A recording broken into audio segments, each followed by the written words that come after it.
Bonjour à mes très chers frères et sœurs congolais. Aujourd'hui, je voulais partager avec vous euh, sur le recensement dont beaucoup d'entre nous, beaucoup de peuples congolais font allusion. Et nous sommes dans l'obligation de le faire parce que ça, c'était le plus grand souci de notre très cher président Etienne Tshisekedi, paix à son âme. Pourquoi nous voulons recenser le peuple congolais? Parce que nous avons compris qu'il y a eu légèreté dans notre politique. Il y a eu des gens qui voulaient nous montrer comme si on était des irresponsables. Or, c'était une politique préméditée, créée pour que les gens puissent ne pas faire attention à tous ces infiltrés qui nous ont rendus ridicules, qui ont tout fait pour que ce peuple ne puisse pas avoir l'honneur, le respect dont nous avons toujours rêvé. Mais aujourd'hui, je voulais partager avec vous vraiment cette analyse avec un de nos frères. Ça fait longtemps que je n'ai pas eu le temps d'être en contact avec lui. Il s'agit de Saint Thomas. Et Saint Thomas, c'est une personne qui fait partie de ceux patriotes qui ont compris comment la politique de l'UDPS a toujours fonctionné. Et c'est une personne que j'apprécie selon ses analyses parce qu'il connaît beaucoup de vérités. Il a vécu avec nous, il a vécu avec Etienne Tshisekedi, il a vécu avec son Excellence le président de la République Félix Tshilombo à Kafachi. Et aujourd'hui, je pense qu'il peut nous donner encore d'autres renseignements sur ce recensement. Et je pense que nous aurons, nous tous, l'esprit très ouvert de comprendre pourquoi aujourd'hui nous voulons recenser ce peuple congolais. Yangwana Nazoko Senga Bozala attentif, Boyokaye, et vous allez comprendre que ayaki kosala masekite à la présidence pour azali lisu yaba oyo bazoko kengela terre sacrale na biso qui est le Congo.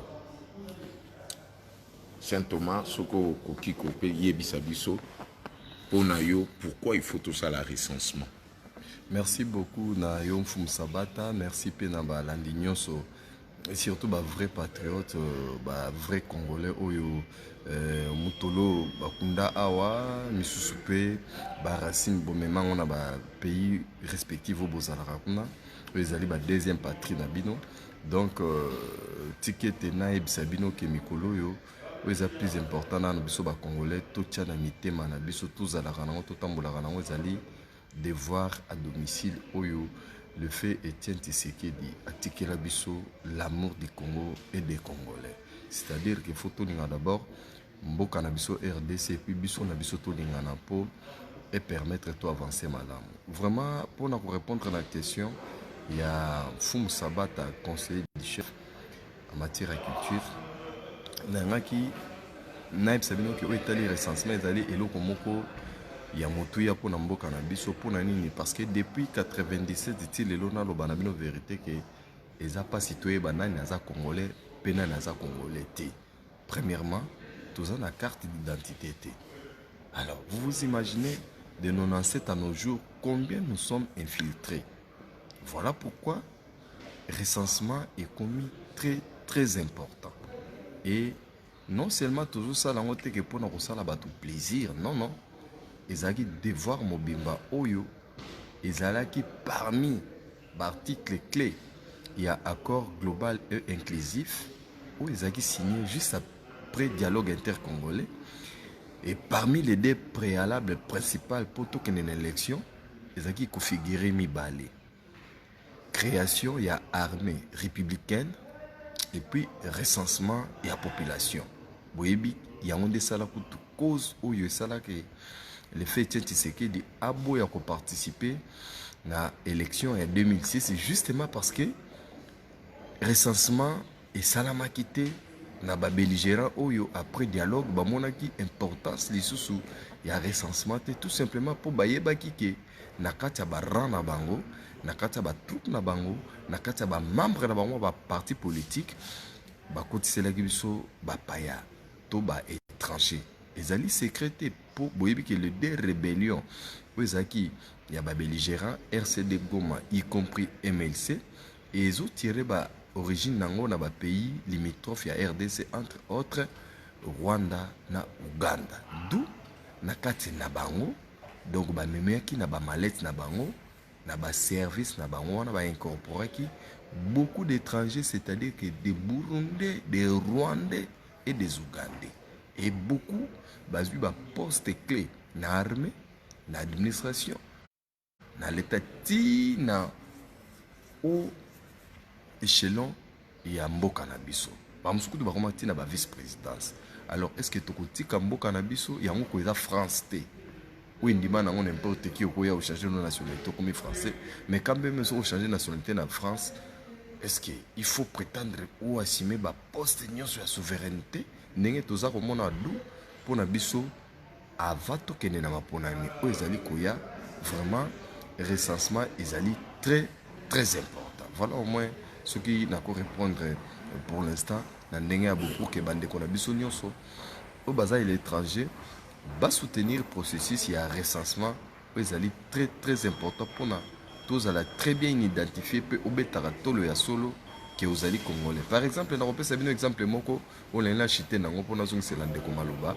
Les alliés que bande koboli misanga, je ne suis pas contre la personne de Joseph Kabila, mais moi ce qui me tique chaque fois les alliés que Moutou na 93 azaki d'abord Zaïroate.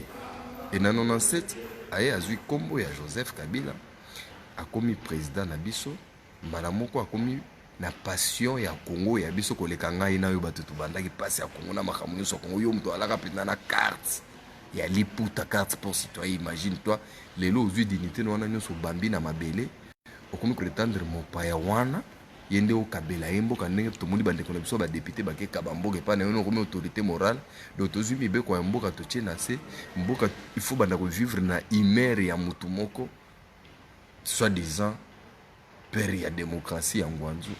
Mes frères, moi na rebelle à la démocratie. Merci. Ben oui, pour ngape na ngana bakisa pona expliquer bande kwa biso ezali nini pourquoi ba infiltrer ba komi kouela ba koma ba président na Congo parce que ba comprendre kati ya désordre nde bango ba profitaka po bazwa ba position na ba poste moko ya ba souveraineté mboka na biso. Mais vous croyez vraiment que poto kende élection bien que batu ba kufate ceux qui to recensé batute donc to ça l'élection malonga pour avenir, expérience, auto-vivre avant même le fait que Tshisekedi a postulé en tant que président de la République, tout le monde a chaos, n'a pas dégâts, ça les maki. Wana nyonso et Nikolo Bake, ba entité esprit à mboka biso bazaki d'accord te na procédure bazaki comme ma biso. Pourquoi ba viola qui ba résolution oyo ezalaki voté na conférence nationale souveraine? Pourquoi bazalaki ko boya ba résolution wana pour ba yebi ke zalaki conférence moko o esimbaki o esangisaki plus de 250 chefs coutumiers o toyeba ki ndenge nini to ko procéder na biso ba bantu toza contre ba étranger te. On a compris que génocide o bazalaki ko luka ba continuer ko pérenniser ngo fati a bloquer ngo à travers mayele na ba accord oyo papa na biso Etienne Tshisekedi atikelaki. Siko biso tobi tokende élection tozana souci mboka na biso etambola bien mais pourquoi bozolinga to recenser ba congolais te toyebi mboka nyonso avant bakende élection batiaka ba étranger mpanzi ba représentant endogène. Donc qui dit endogène ba peuple o bazali ba nationaliste ba kolomboka nde ba kendaka kosala ba vote soit ceux qui ont changé nationalité no ya libela okomi congolais nde okoko kende na ba vote. Pourquoi baboyaki na élection en 2011 bande kuna biso ba diaspora bakende na vote te même na ba élection en tour au fatia le kaki pourquoi baboyaki pour ba ebike biso ba bantu toza ebele bajuif bantu toza ebele ezalaki processus oyo Etienne Tshisekedi aimaginaki amonaki ke soki toke na ordre ya baélection ça veut dire lokwa babantu toza ebele tokobanda oganyaka baélection donc ezali victoire monene oyo Etienne Tshisekedi atikelaki biso ya komema biso na ordre ya processus ya kokendaka na baélection mpo ayebaki ke lokola toza ebele yango wana ozomona bazokontinue kobundisa biso tokomi na makambo ya bavaccin bazolukaki baafricain batubaka batonga mpo tobotaka te or soki tozobota te baenvahisseur infiltration basalaki biso bakokoma ebele koleka biso yango wana ngai nazosenga bino bandeko na nga bakongole oyo nyonso baza libanda bobota bana ebele bobota bana ebolongola esprit na bino ya bacomplexe bolati ya bana traité il faut nabotaka mwana moko ndenge bamindele bazobota bomoni problème bamindele bakomi nango na baétats-unis suite à manque ya bana bakomi ozala bajaloux ya afro-américain mpo babotaka mingi bazokoma ebele bazoluka baleka nombre pléthorique ya bamindele cadre bapolitique moko bagéopolitique stratégique oyo bazoluka ya biso banoir oyo tozali tobandaki makambo yango yango wana nde recensement ezali très important napesi bino astuce soki bomonika moto azoboya recensement na ndimi tokenda baélection badésordre na baétranger un vrai congolais il faut andima recensement toyebaki ye congolais qui ne le pas po tokende élection tosala élection na biso na kimia namonaki mutu moko abikomeli nga na émission mona asalaki na YouTube natindika bi fumu sabata misu no peza neti ya bachinois donc yo po okozala l'étranger ngai nakoyebisa bino descendance na nga nakolakisa bino même na bamikanda oyo babelge basala recensement ya baancetre na nga plus de 10 générations na ngai nakopesa bino bakombo na bango na souche na nga place na ngai pa papa na mongala na yebi na tribu na ye na yebi na place auti na nga moko pe en tant que bana ya Kasai nakopesa bino kombo na nga mfumu sabata kabeya kabishi chikala ça veut dire moi na lichombe na botama lichombe na répondre na mutana obayaki misu na ngeza lokwa ba chinois je suis d'accord c'est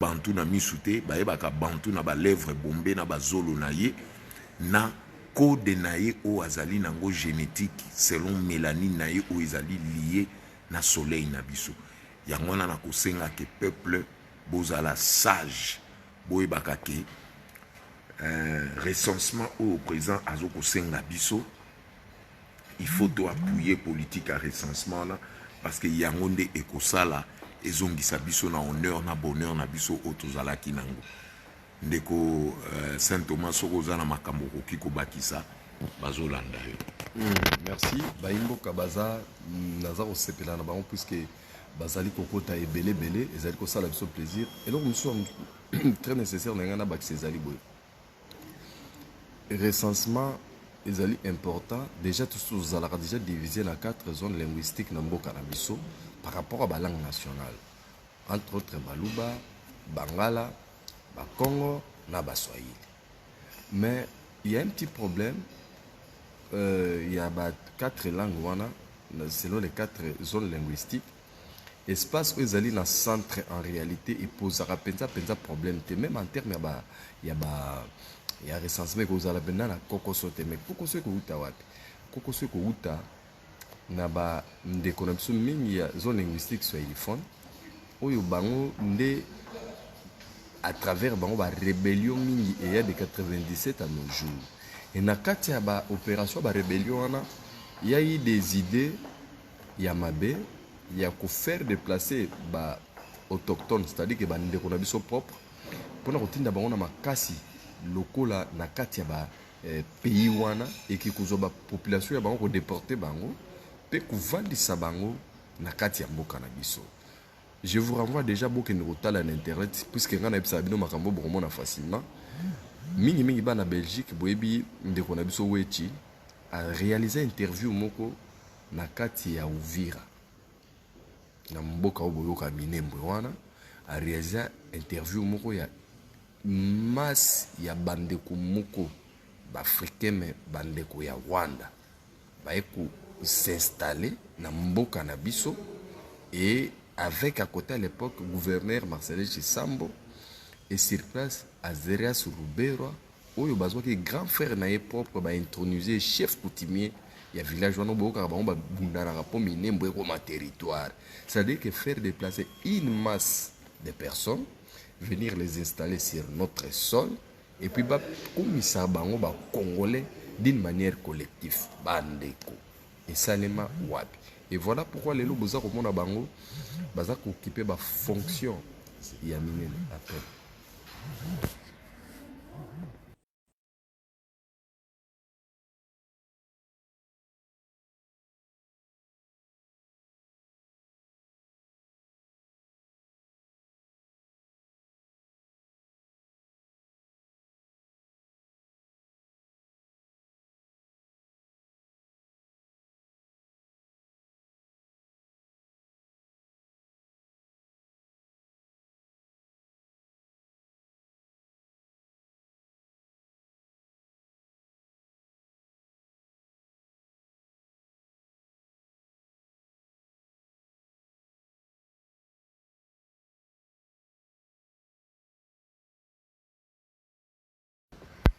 Vas-y, continue.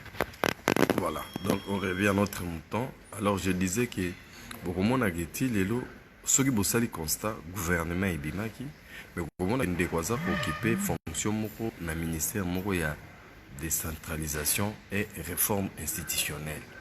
Comme dans les années parce que inde za travailler na ba projet wana ya anti recensement et puis ko faire copter biso na makasi bat autochtones ya ba pays wana baya kokoma ba congolais na makasi.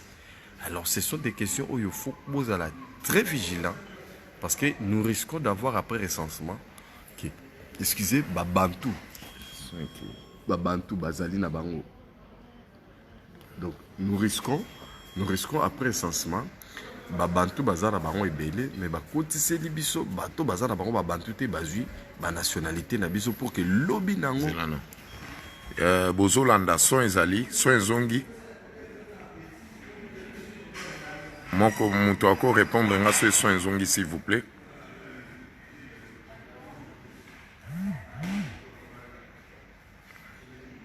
Est-ce que bozolanda biso son ezali fais appel on écoutaki ça que son ezongi Ok, merci. Alors on a revenir moi que les Kambouya recensement ezali très important parce que après les solos na beteli bino ya 4 zones linguistiques ezali na bandeko ya zone linguistique ya ba swahiliphone ba kotiseli biso ba paya ba pays limitrophes et belé na mboka. Objectif na bango depuis nos cette lelo ezalaki ba verser sur sol congolais bato bana bango ba congolais belete dans les soucis il y a un jour baya kusala balkanisation. La balkanisation, ils ont des étrangers déjà en mèche et puis en complot.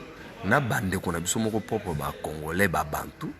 Au Bomonaki, il y a quelques jours passés, Bamoussouba cité quelques drapeaux babimisi dans les réseaux sociaux que République de Kivu.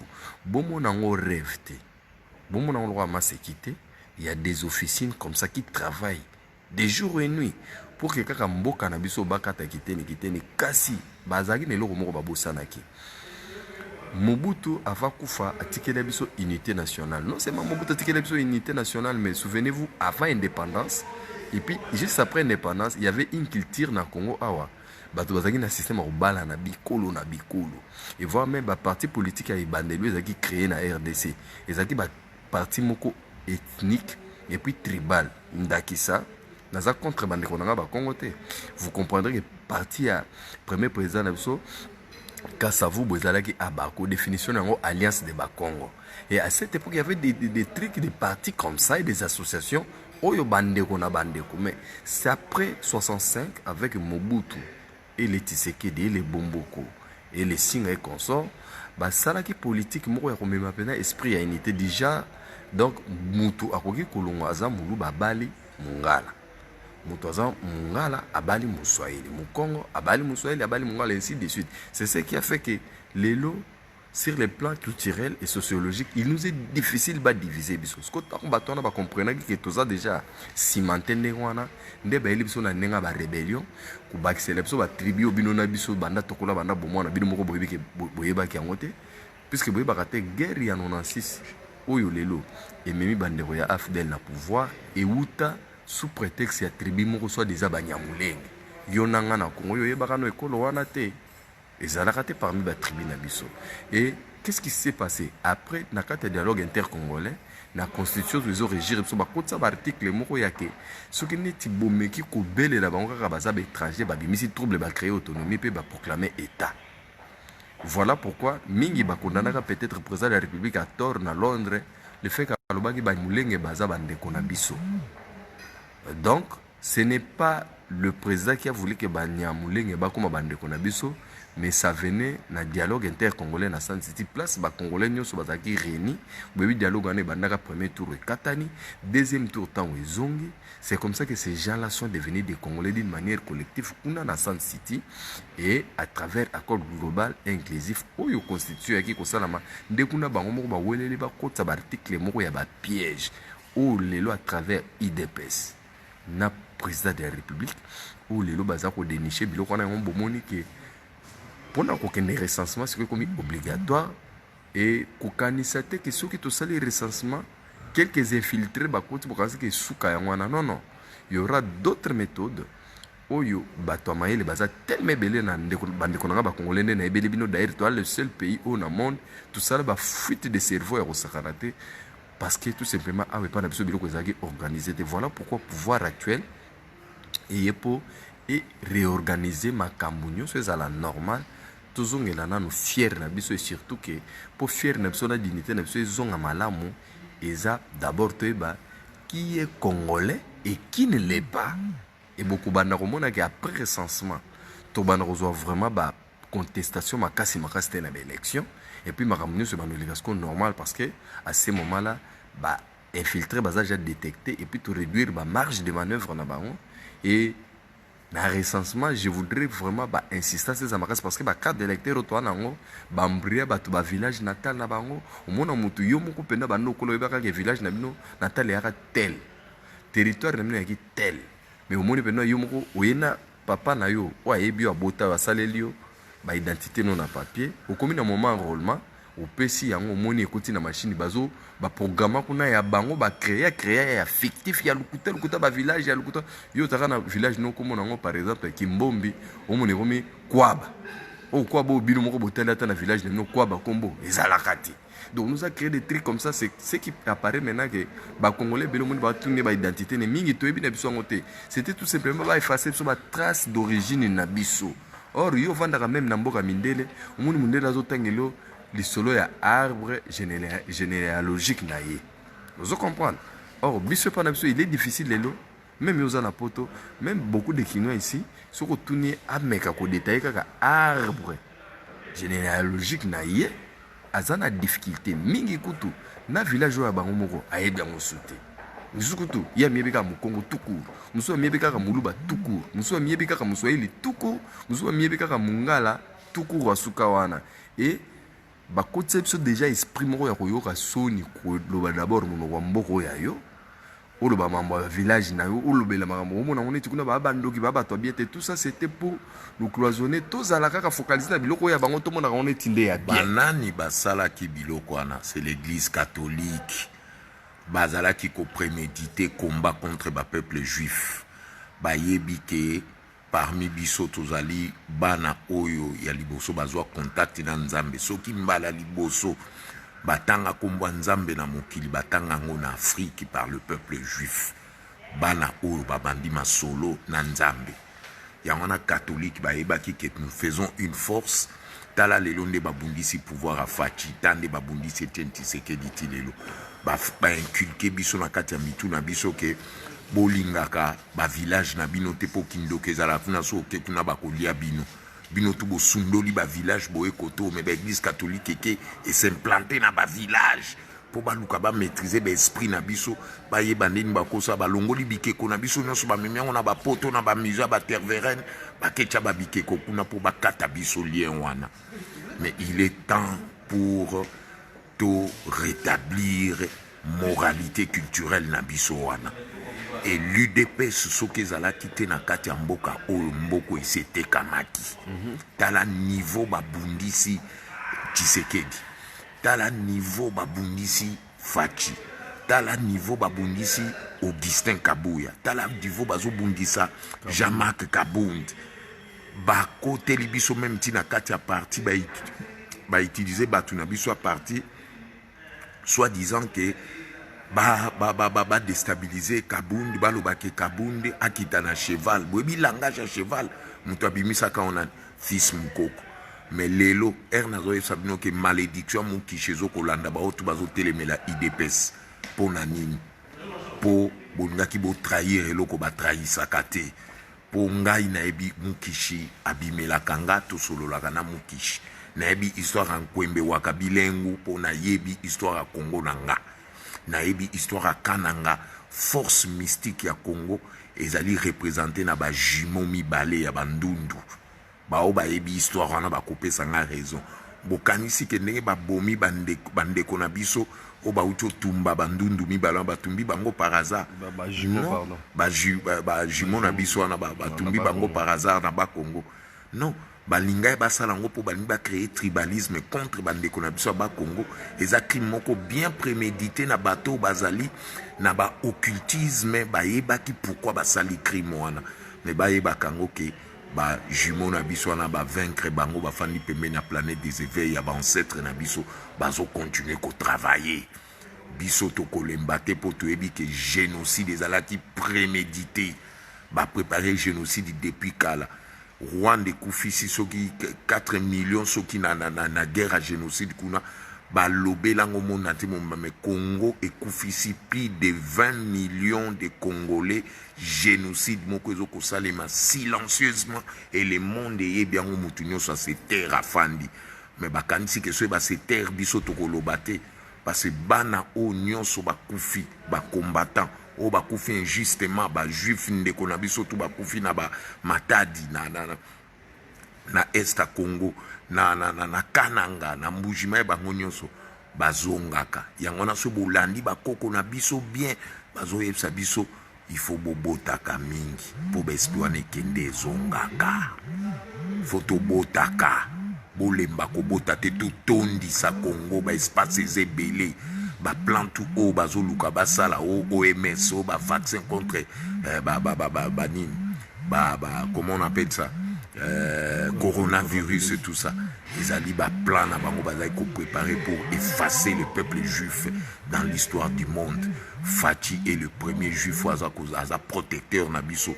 Soutenons notre frère parce que il mérite d'être là. Ezali ordre moko ezoko salema d'une manière naturelle pour règle ezala ordre ezala établi. N'habite soginde koko bakisi. Fumu à propos ya Fachi nde nangaki na sunga bandeko ebele ba Holanda biso parce que baza ba victime. Ezala ba Congolais belé ti lelo baza vraiment na difficulté à digérer que Fachi nde mokonzi ya mboka. Ezara faute na binote. La faute euti na ba ancêtre na ba koko na bino, na ba tata ya ba tata na bino, na ba noko na bino, na ba mama na bino. Depuis bon mwana bangonde bazara redistiller bino biloko moko ke muluba akotika la kozala lisusu mokonzi na mboko te. Alors sikoyo lelo yo mwana uza témoin que Félix aza président de la République.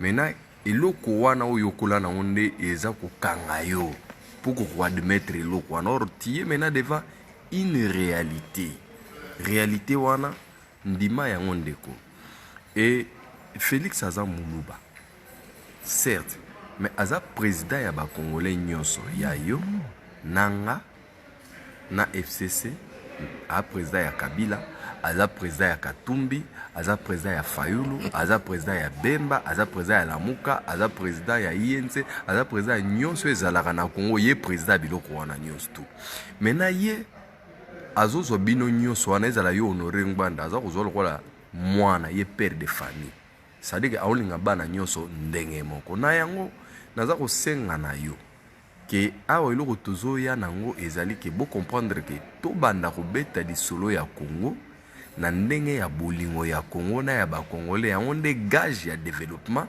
ya mboka na biso na sens ni soko remarqué yo moko depuis 60 ti lelo mboka na biso ezoko développer te pona ba appartenance politique pona ba appartenance tribale pona ba appartenance régionale.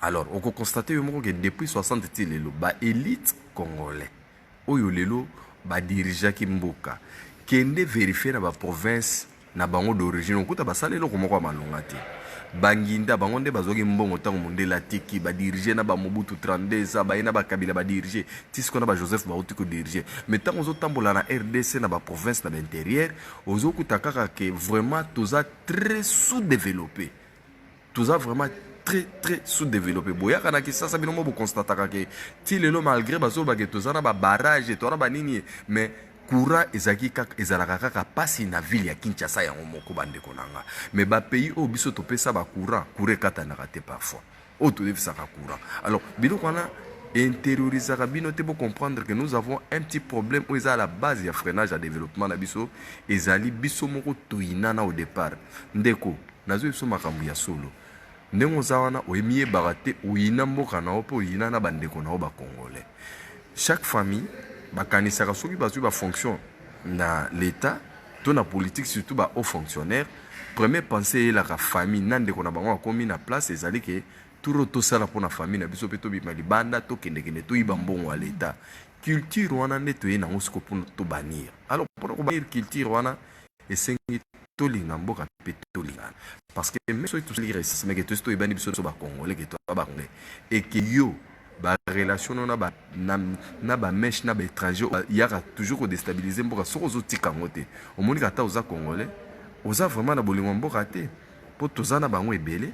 Nous avons des généraux, nous avons des politiciens, nous avons des leaders qui sont des vrais congolais mais qui facilitent quand même que mopaya a déstabiliser mboka na biso wana kozala l'autre combat koya mais pour l'instant premier combat to na ngweza nous ya ko identifier qui est congolais et qui ne l'est pas et na suka pour te parvenir na yango ezo senga bolingo parce que soko linginga omoni ke muto azaka ne congolais te et que aya pour s'identifier comme congolais ou dénoncer mais soko liaka mbongo ne $10,000 yo mpe no yebi ke muto ala pie que $10,000 na ye omoni azoya kozwa mukanda pa comme congolais obi ko dénoncer te ko tika zwango.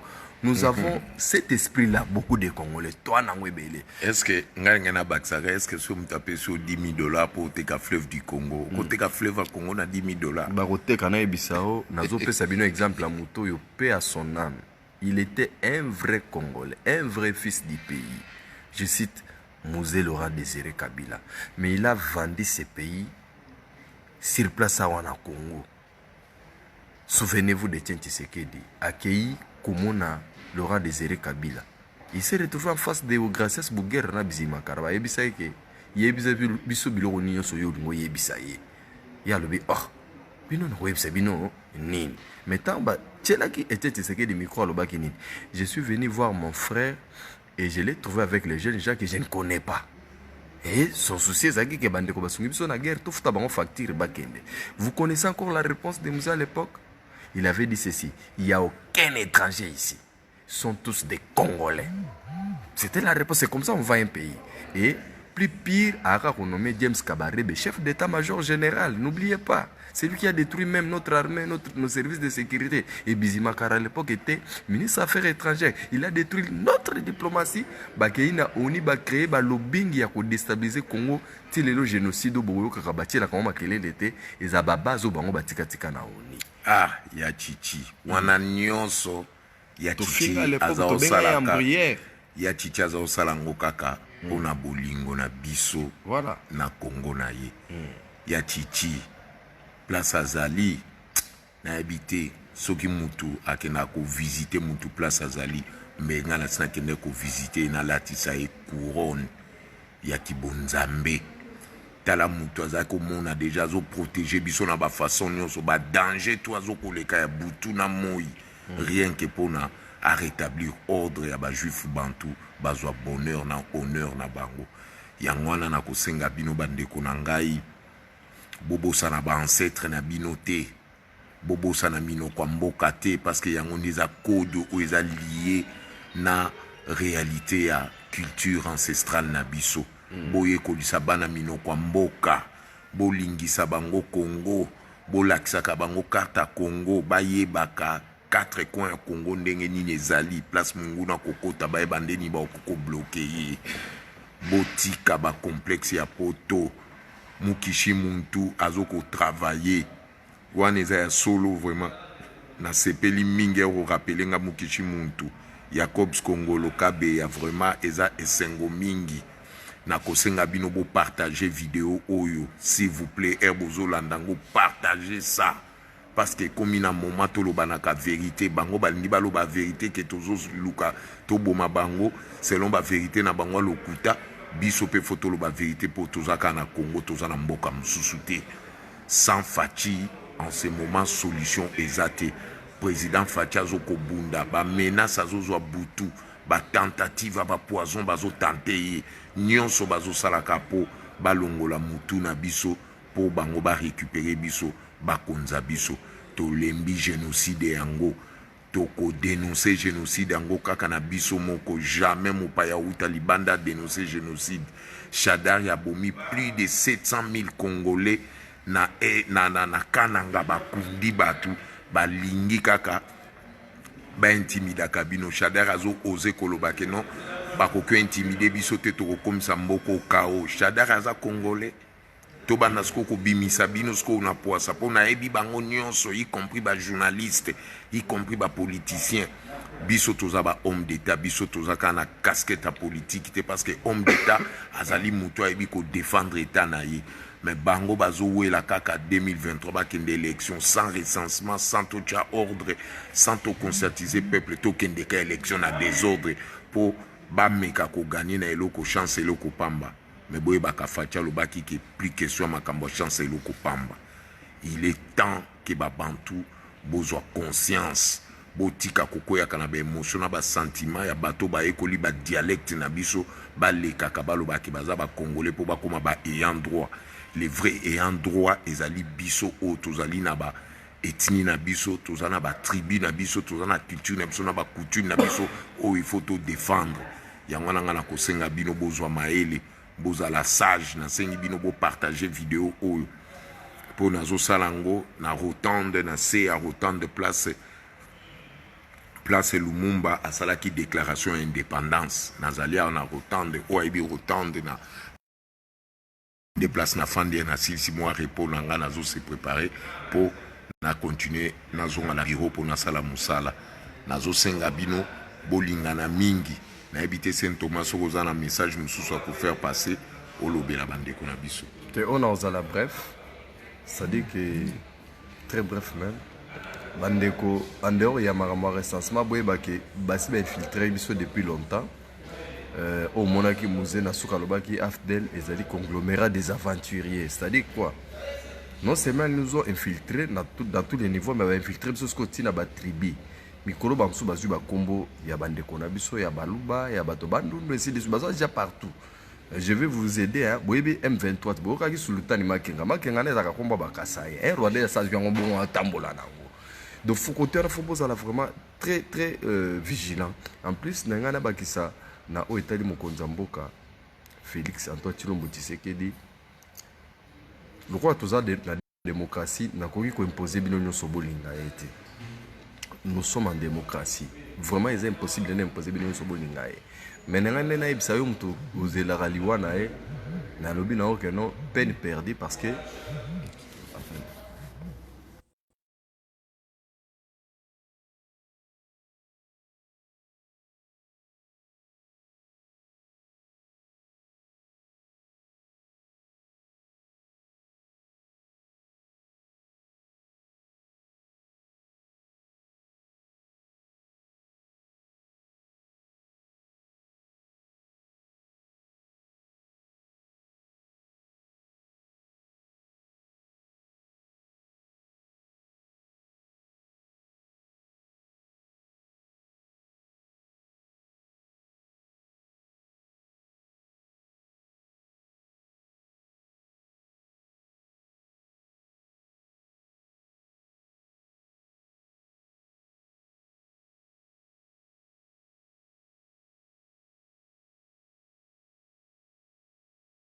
Voilà.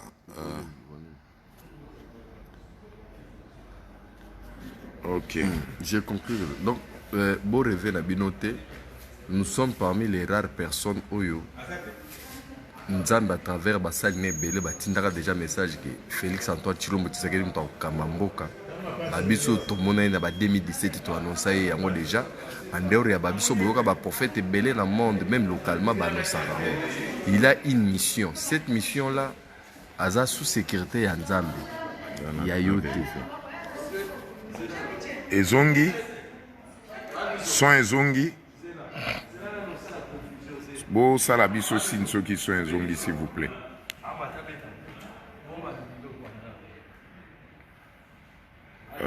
Bandeko na biso ba Hollanda son Ezongi.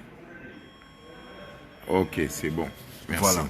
Je disais ceci. Donc, le président, Ndenge Bomoni wana, yom touré vaka. Ezanango, tous en a été pour imposer bino tout bolingae parce que tous en a démocratie. Mais c'est qui est vrai, yom tous la rachit naina luanae, peine perdue. Nous sommes parmi les rares Oyo. Nzambe à travers Basakoline, Bele Batindara message pour toi annoncé depuis 2017 que Yemtoko Kambamboka. Que Yemtoko Kambamboka. Et en dehors, il y a Babiso, on ne peut pas basser Nzambe Bele dans le monde Baloba Yango. Il a une mission de redresser la RDC à remettre sur les rails. Et en termes de mandat, qu'on calcule, c'est Dieu qui sait. Et il est sous la sécurité. Il y a Nzambe Yemoko. Aza, président de la République, était par volonté à Joseph Kabila. Aza, président de la République, était par volonté à Mindele. Mais Azali, président de la République, par d'abord volonté à Nzambe, y compris à peuple congolais. Donc, côté wana na linga vraiment oula la kanona kimia, penza kimia, cessez de rêver. Et ce qu'il vous faut mener dans le Bolongo ya Congo pour na ya ba congolais pour yangone eza gage ya développement mboka na biso. Côté ozali luka ba mbongo suffisamment année prochaine yaka ba saute moto ozali sila lango yaka ko investir au pesa bande kono ba congolais musala. Donc bossana politique parce que méthode actuelle il y a chef de l'état ko revenons na politique pour poster ko ya nango te oyo ya oyiba pour mambo oyiba mbongo l'état ambe ba ngela mikolo yo avec agence il y a lutte contre la corruption ils ont mis en place ba orgueil ya lobi oyo yeba ki wana mapeke se bukani bango bon yondo ya omatsaya yo même nous qui sommes là nous sommes interdits de diser avec la trafic d'influence nan makama pouvoir donc tu es na pouvoir ya komatsa mapeka te pouvoir ya komikitsa potoza au service du peuple congolais d'abord il est président de la République serviteur ba congolais a président bangisaka batu te. Donc, Yongbanda yara na yo pepo, na yebi ko bata maka koleka biloko nyonso ya mokili. Donc, ozaka invisible par ko banga mais Félix asala no eloko te, aza sanguinaire te. Aza ne sanguinaire te, yaka bozonga mboka na bino yango yo, place dignité na bino ezali yango yo. Ba okutu batumbela biso permanence limito pardonner bango. Ba tumbela biso batu. Ba bloquer nzoto ya Etienne Tshisekedi. 2 ans. Ba komisi ebembe opposant. Hein? Limisi bango, to pardonner bango. Mais le pardon n'est pas synonyme à aux écarté la justice. So salim beba na l'état ba kokanga yo. Et pour na clôturer na na ebsabino we. Bo ça la lecture y attend bien. Namboka o to na plus de 700 partis politiques. To na ba plateforme minene to na la muka to na FCC. Mais quand vous regardez bango nyonso ennemi na bango commun ezaka IDPS na président nango. Était ya bino. Webi tina bazo bundisa IDPS na président nango. Tout simplement parce que par exemple, Azako prenait état de droit, Azako prenait indépendance et justice, et puis Azako prenait démocratie. Ce qu'on a mis ça tout, ils ont ennemi à la Mouka, ennemi à FCC, ennemi à Maguière Nyonso, Nabatoyo, Balingara pour accéder à la politique quand on voit conciliable. Élection libre et démocratique et transparente, on va supporter quand on était d'où nous moni mikolo bazana boule. Va créer climat moko pour tout un dialogue. Or président Tshisekedi a amouré à dialogue te pour tout ça là plus de 80 dialogues Congo est encore développé de oublier ça gagner ba dialogue on na pensée na rationalité ya koluka bonheur ya peuple mais ba sala ka nyonso ba bebisa ba dialogue on pour ba intérêt na bango personnel en tant que ba politique. Et c'est fini quoi. En tout cas, je vous salue mes frères et sœurs patriotes. Vous savez que vous êtes vrai Congolais. Yonde na pession mboto ezayo vrai Kinois les sont plus et puis na parce que longola complexe banda lelo ngai mutubino bobanga ngana yebike na 93 azaki neza erwati.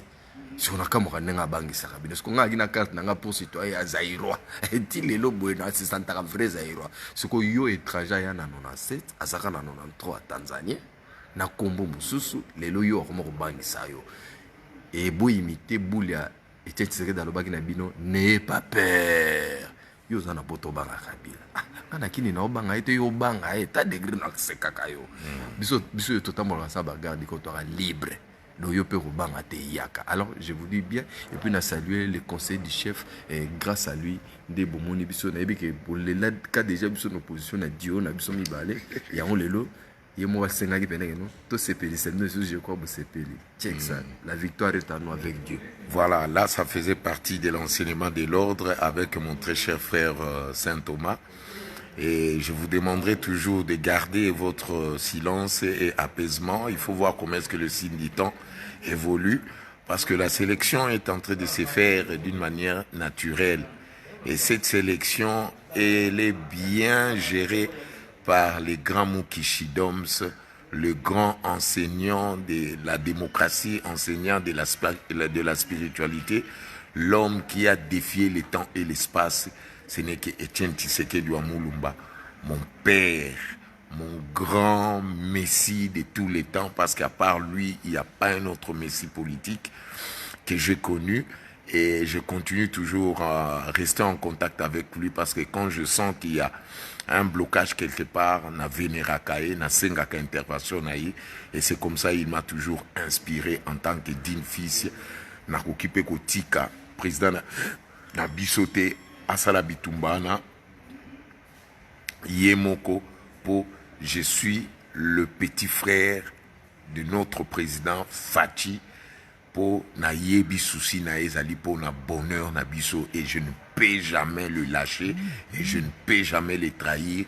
Bolinga Fachi, c'est lui la bénédiction, il ne me ko résoudre makambo oyo nyonso tout ezaki ko sala biso passe bango ertozaki ko lobela makambo article 64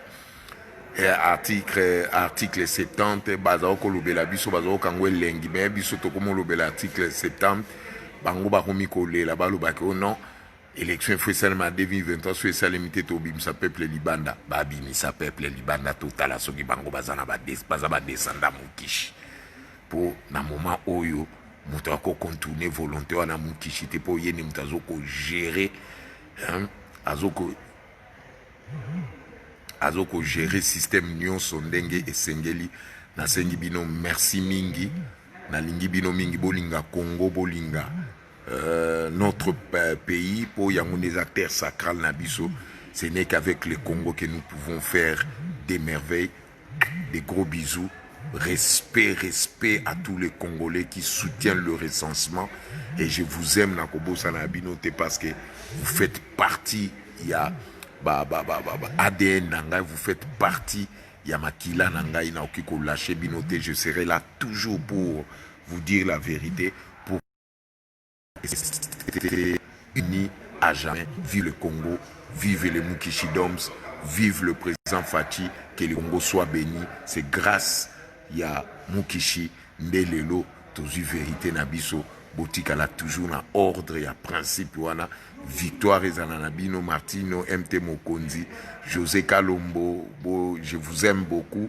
Aux Alibana Bilaka, vous partagez vidéo parce que ça pour un avantage. Merci. Bonjour, Excellence. Excellence, nous sommes en direct ici. Quelle est votre impression par rapport au recensement? Ah oui, vous savez que ça c'est une histoire que nous avons toujours souhaité. Rappelez-vous, depuis lorsque nous étions à Sani City, le fait président Etienne Tshisekedi avait souhaité à ce qu'il y ait d'abord recensement avant de pouvoir aller aux élections, mais personne ne pouvait lui croire en ce moment-là, personne ne l'avait compris, comme il était toujours compris en retard. Et maintenant qu'il y a l'IDPS aux affaires, et nous pensons que pour organiser de bonnes élections prochainement, il va falloir que nous allions d'abord au recensement et pour que nous identifions les vrais Congolais, parce que ça c'est un problème que nous devons, qui nous tienne au cou. Il va falloir que ces problèmes soient vite résolus. Et évitons des estimations, parce qu'aujourd'hui, on se base toujours des estimations, des projections qui datent de 84. Voilà. C'est-à-dire, on estime, on dit tantôt 80 millions, tantôt 70 millions d'habitants, alors qu'en réalité, nous ne maîtrisons pas, jusque-là, nous ne maîtrisons rien, nous ne maîtrisons pas encore notre poids démographique, les nombres, voilà. Et moi, je pense qu'il est grand temps que nous allions au recensement. C'est comme ça que nous encourageons le comité de pilotage installé par son Excellence, Monsieur le Vice-Premier ministre, ministre de l'Intérieur, pour que nous ayons finalement un fichier aussi assez fiable au pays et qui peut nous permettre finalement d'entrevoir finalement l'avenir. Vous savez, il y a la population. Le poids démographique est un élément essentiel pour finalement planifier le développement. Donc, il est nécessaire qu'aujourd'hui, nous connaissions combien il y a de Congolais ici, combien il y a des étrangers ici, et ça nous éviterait de connaître des infiltrations. Voilà, merci beaucoup. Lui, c'est notre conseiller. Il est chargé de l'informatique au Pétentique. Vous pouvez aussi donner le nom parce que oui, c'est le par le monde. Conseiller Vadingenda. Voilà, je suis conseiller du chef de l'État au collège en charge de Pétentique, c'est-à-dire poste et télécommunications et nouvelles technologies de l'information et de la communication. Mais moi, je m'occupe plus de la portion télécommunication au collège. Voilà, donc vous sentez qu'il y a des bonnes têtes vraiment à la présidence. Moi, je suis très fier. C'est ici que je dois terminer notre message. Et ce que je peux vous dire pour en finir avec le recensement que nous tant entendu, parce que jusque-là, il y a des gens qui ne comprennent pas pourquoi nous voulons recenser. Et je vous ai donné l'astuce. S'il y a ceux-là qui refusent le recensement, il faut vraiment bien fouiller leur passé. Vous allez comprendre qu'ils font partie de ces infiltrés que nous voulons dégager pour que le pays puisse avoir un bon pas. Et soutenez le chef de l'État, soutenez sa politique. Et je pense que nous serons toujours là pour vous informer et de vous montrer combien nous aimons notre pays, combien nous aimons les Congolais.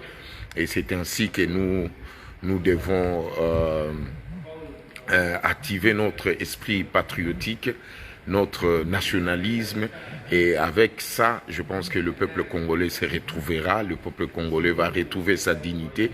Et je vous dis merci, je vous aime beaucoup, aimez les Congos, aimez vos enfants. Il faut apprendre vos langues traditionnelles, c'est ce qui va nous donner plus d'impulsion pour que nous puissions avoir un bon sens. Et merci, ce n'est qu'avec l'amour que nous pouvons gagner et nous pouvons gérer bien notre pays.